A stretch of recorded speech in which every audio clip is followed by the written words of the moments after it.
Welcome to our YouTube channel, Poetic Reality.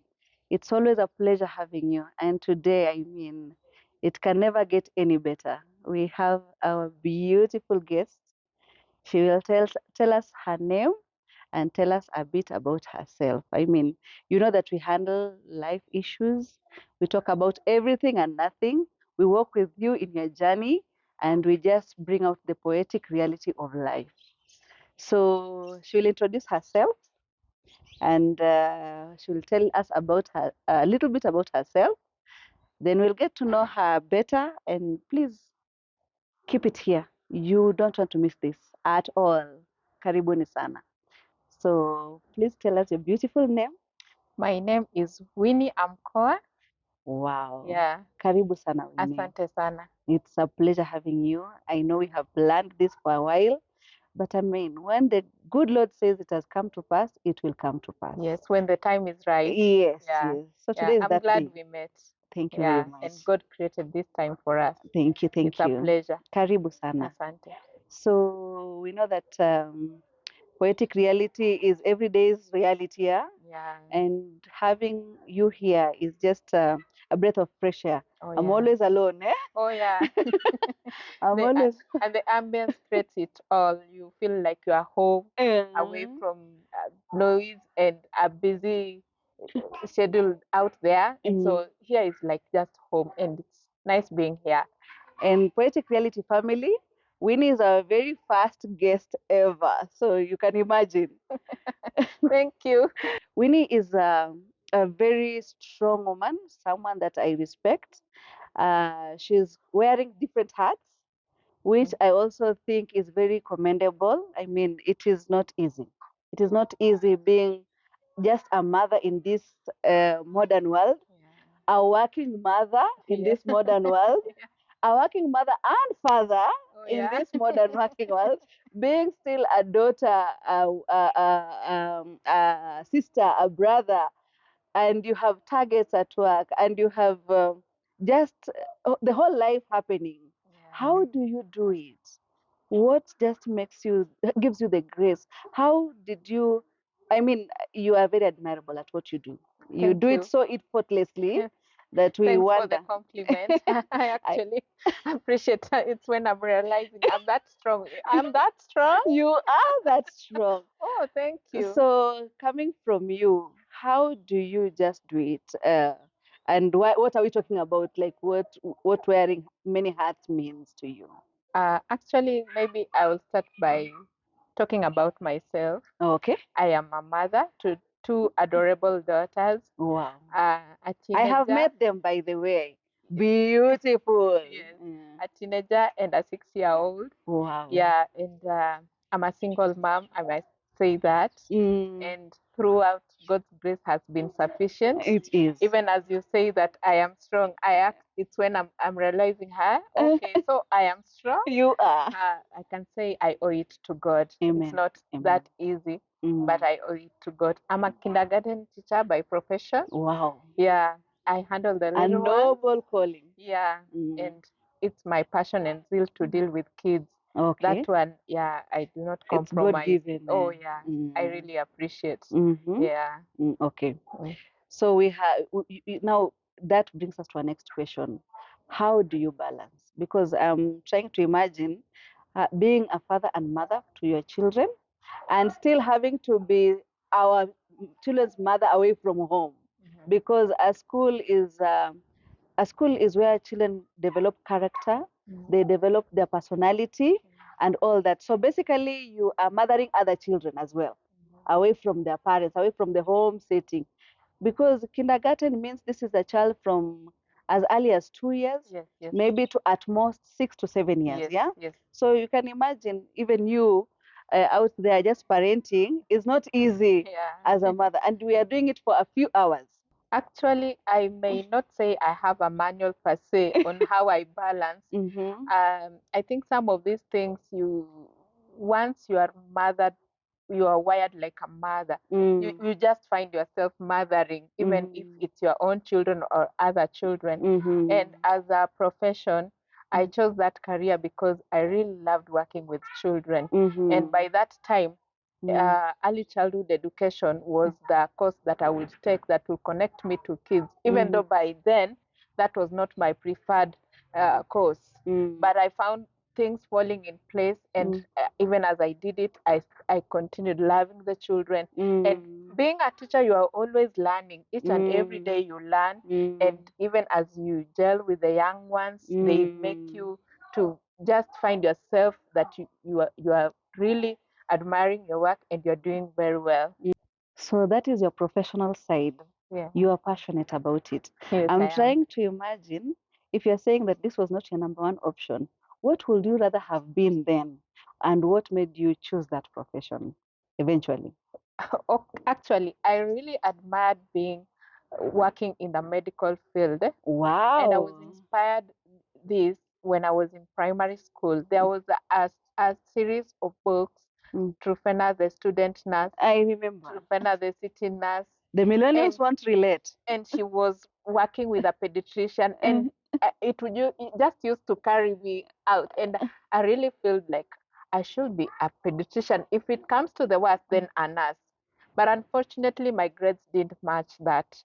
And being a teacher's daughter, we had to sit on the table with my dad, and we narrowed down as per my grades. Early childhood education was preferred, and it would still connect me to the children. And if I really wanted to be a doctor or a medical practitioner working with kids, then I would go further and read more and even advance in my education, yeah. and even do child psychology, which would also make me be a medical practitioner working Yeah. with kids, maybe yeah. a child psychologist, you know. Yeah, so that's how I found myself in the teaching career, and I still love it, and I love it with my whole heart.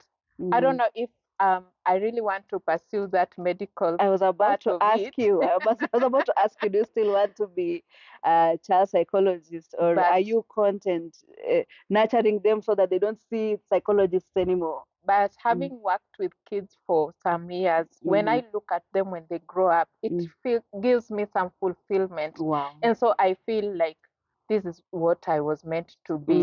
And so I do not regret in any way. So you're no longer feeling like you should go the medical way again. I don't think. You are treating them now, eh? I don't think. Unakunja mti ungali mbichi. Yes, yes. And even when you see them growing from one stage to another, becoming adults that are admirable, it really gives you some fulfillment. I know. And so you asked me how I balance. Yeah. Yes. Now, being a single mom, you have kids looking up to you, and I must say that I have a very strong support system. We thank I God for come them. from a family that really embraced me. They didn't judge me. I have friends that surround me that are very supportive. Wow. For instance, I have girls that we went to school with in high school from Form 1 to Form 4. And those were like 20 years ago. You being one of them, of course, you know. I don't want to brag. And you know, these girls, they just amaze me. One would take the girls for a weekend. They stay in a home that has a complete family. They get to see the other side of the family. My dad and my brothers are always there like father figures. And once in a while, their dad will be there. And so I may say that of course, there are those instances you feel like I wish I was raising these kids with their father, but I may not say, I wouldn't say I struggle that much. Of course, there are those challenges that come my way, but the support system that is around me really supports me to an extent. I don't feel that vacuum in a mighty way. Wow. Yeah. I am so happy to hear you say that. And sorry, I picked something from your conversation. Yes. Something we rarely hear from single mothers, which I know is also very delicate and emotional. Yes. You have said once in a while they spend time with their fathers. Yeah. With their father, sorry. So how do you balance that? How do you make sure that your relationship does not affect them, or how do you just balance that? And I'm sure even the people in your life, like your parents, how did they take that? Because sometimes when you break up, People around you don't forgive. Yes. You might live past it because you are in love or Yes. are still in love, Yes. but those that love you don't forgive that person. I hear you. So how has it been? Is there support? Is there, like, how do you feel? What do you think about that scenario? And these other people out here who are always bashing baby daddy and always trying to close up that gap between the child and the dad. Like, how have you balanced, or what is your take in general? I must say, I come from a family whereby my parents really respect family and relations. Mm-hmm. And so I guess I always run to them for counsel Wow. most of the times. Mm-hmm. And having dealt with children in a long while, Mm-hmm. I meet children coming from broken homes families. or blended families. And sometimes I get to interact with some of them at a personal level. You find that identity crisis is a big thing. And so even though maybe in my inner heart I may not want my child to go to the dad because of what I went through, which is now past me, I find that for the sake of the child, you want her at the end of the day to have her clarity about herself, to know to find who she is and early enough. yeah, and I come from a culture, our Luya culture. I'm a Luya. Wow. I come from a culture whereby they believe that the child belongs to the father. Because I'm trying to imagine, as much as they are saying whatever they are saying, someone does not just decide to perform an abortion. They have weighed their options. Any girl is born a mother. Yes. Any girl is born a mother. The maternal instincts are already there. So it is brave, very brave, keeping a baby as a single girl or a young girl. Subjecting a child to hiding a shame and risking their own life or even risking infertility in future. Honestly, I must commend you. You were brave, because I can imagine maybe now things are different. People are more open-minded, but during that time, it must have been hard. And being at home again, it is even harder. So you have really tried, my dear. You have done a good job. And with this glow, okay, go on. I must say that even though there was a support system that was working with me, it also came inside me, from inside. I went to a girls' school primary and I went to a girls' school high school. Good schools for that And matter. they were good schools actually. And I must say that we were being taken through counseling sessions and we were being talked to. You know, young girls, you tell them, oh, don't sleep around with boys. You'll get sick, you'll get pregnant, and what have you. And so those things used to stick on my mind. And it reached a point that in high school we were even being taught effects of abortion. And so whenever I would find myself that I'm pregnant and I'm pregnant again, abortion was never in my basket. Never ever. And so I would tell myself, I'm going through it. Let me give birth to the baby, but I'm not going to die. I'm not going to die. And so it was always in my mind, if I do an abortion, I will die. And if I die, my family will never see me again. Your parents will lose a daughter. And so I guess because of that, I would really want to keep the baby, not because it's a good thing, but I was fearing I will die. And if I die, my parents will miss me. Oh, my sibling. You know, being a firstborn, you are also like a co-parent. You feel like you have obligations. You owe them. You owe them, you know? And so that one was never, ever on my mind. I am glad and you so took that stand. Even as I went through it, then when I go back to parents, they are there to support me. Of course, it's not an easy thing for a parent to support. This is your firstborn daughter. And expectations are high. Yeah. And by God's grace, yeah, I should say it's God's grace. We thank God for sure. I'm trying to imagine that family without you. or your life without your daughters. Imagine. And this whole bubbly personality and a beautiful, beautiful soul. And you always have something nice to say about everyone else. How do you get that grace? And I'm trying to imagine, with all this beauty, all this glow. Now, I mean, you are not an island. You're not an island. And we are seeing the beauty. I'm sure that brothers are seeing this as well. Yeah. And this is also a very hard thing for mothers. Single. I really don't think they're supposed to be called single mothers, because you have your child. You can never be single. No. Single means you are alone, and you can be alone even in a room full of people. So I don't think they're actually supposed to be called single mothers, because no, you're not single. You have someone that will love you forever. Apparently, that's the definition we found. So yeah, I know. Yeah, I'm just trying to think. I mean, it is okay to think, yeah, because someone single is someone that does not have anyone else. But your child is an assurity that you'll always be loved. Yes. And you'll never be alone. Yes. Yeah. So how can you be single? Okay, that aside. So who is who is bringing the glow? Is there someone? Have you ever thought about it? You know, sometimes when you are once bitten, you are twice shy, or the experiences you had as women, have a tendency of just creating a wall.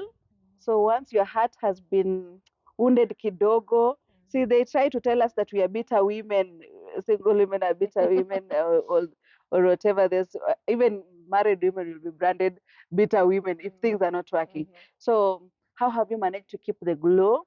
Are you out there? Have you tried to date again? Are you trying to work things with him? Or what is your take on single mothers dating, or dating as a single mother? And what is your advice to men that decide to be absent, or men that are shying from stepping up to be fathers, because they're not stepfathers? They are afraid to step up to the game. Someone walked off, but you can step up, yeah?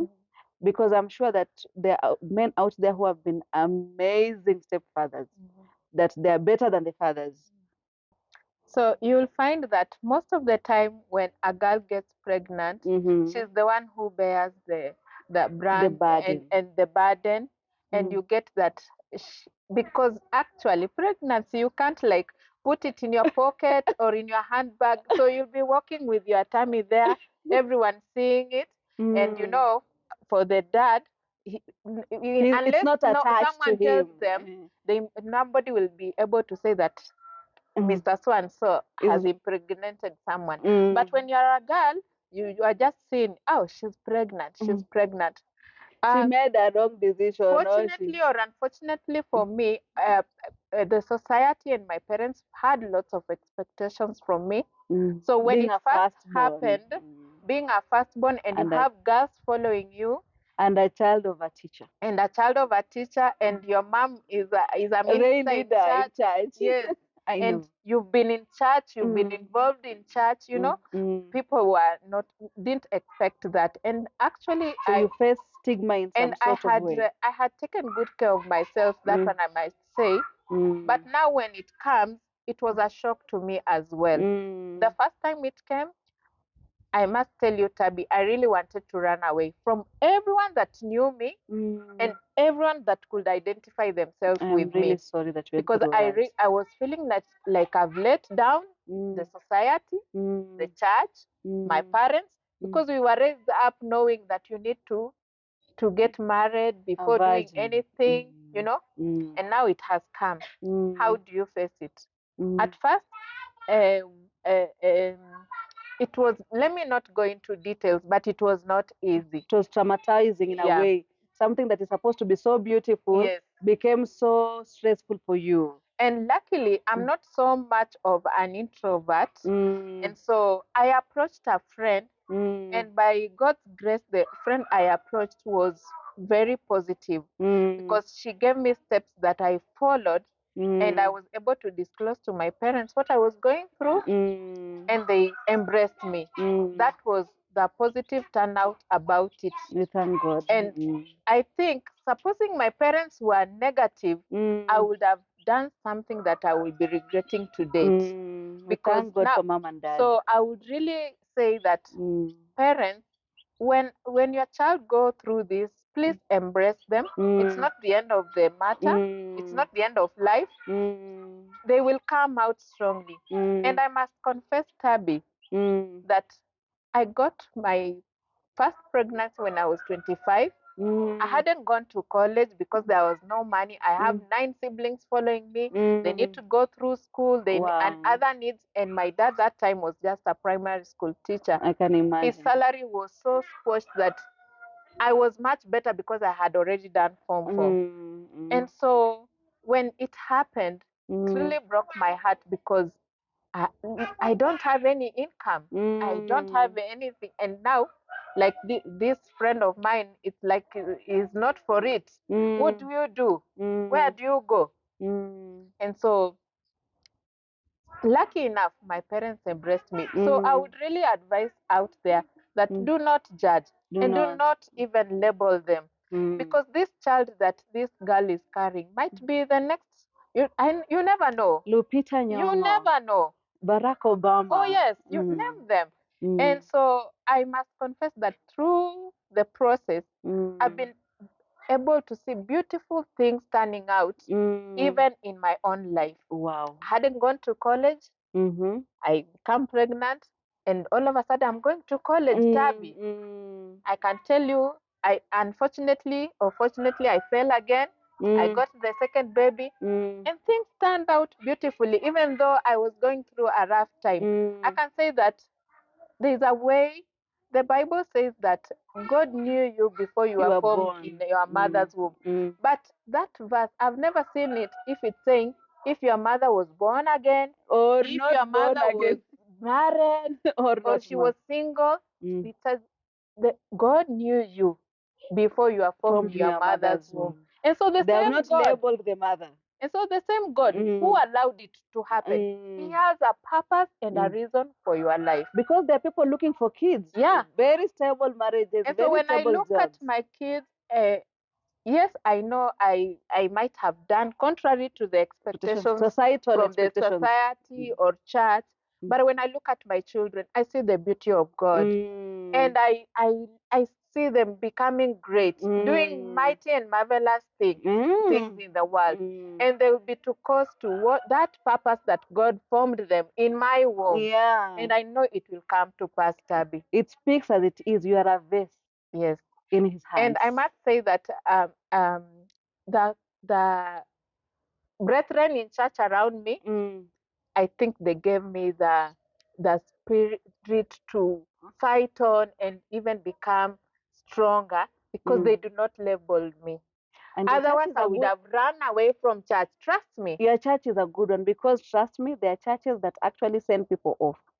You are getting, and you had told me that you actually ministered in church at that time. I was ministering that church. So imagine as a minister, and I know for sure, I know people who have been asked to either step down, not to serve again, or to leave the church altogether, just because, according to them, they made a mistake. Yes. Which mistake?